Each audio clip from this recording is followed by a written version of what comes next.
নির্বাচনী পরিবেশ তার প্রতি আমাদের সবচেয়ে বেশি গুরুত্ব।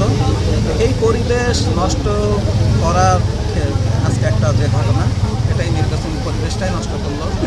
তো আমাদের লালবানিরহাটে সেই এখন পর্যন্ত এই ঘটনা ঘটেনি, এই আজকেই প্রথম এরকম একটা ঘটনা ঘটলো।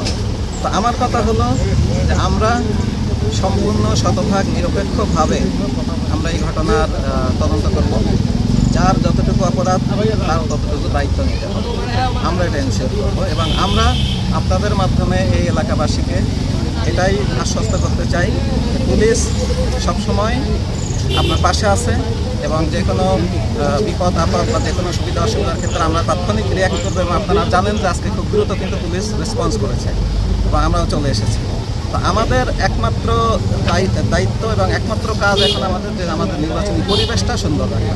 তো এই পরিবেশ যারা নষ্ট করবে আমরা তাদের বিরুদ্ধে ব্যবস্থা নেওয়ার জন্য আমরাই রয়েছি। শুধু আমাদের এলাকাবাসীর প্রতি একটু অনুরোধ থাকবে যে আপনারা একটু ধৈর্য সহনশীলতার পরিচয় দিবেন, আমাদের আসা পর্যন্ত একটু সময় দিবেন এবং যে কোনো বিষয়ে আমরা যাতে ব্যবস্থা নিতে পারি এই পর্যন্ত আপনারা আমাদের উপরে একটু আস্থা রাখবেন। আপনারা নিজেদের হাতে আইন কানুন কোনো কিছু তুলে নিয়ে ঘটনাটা আপনারা যাতে আপনাদের মাধ্যমে যাতে আবার বড় না হয়ে যায়, আমরা এই প্রত্যাশাটা করি। আর বাদ বাকি আমরা দেখি।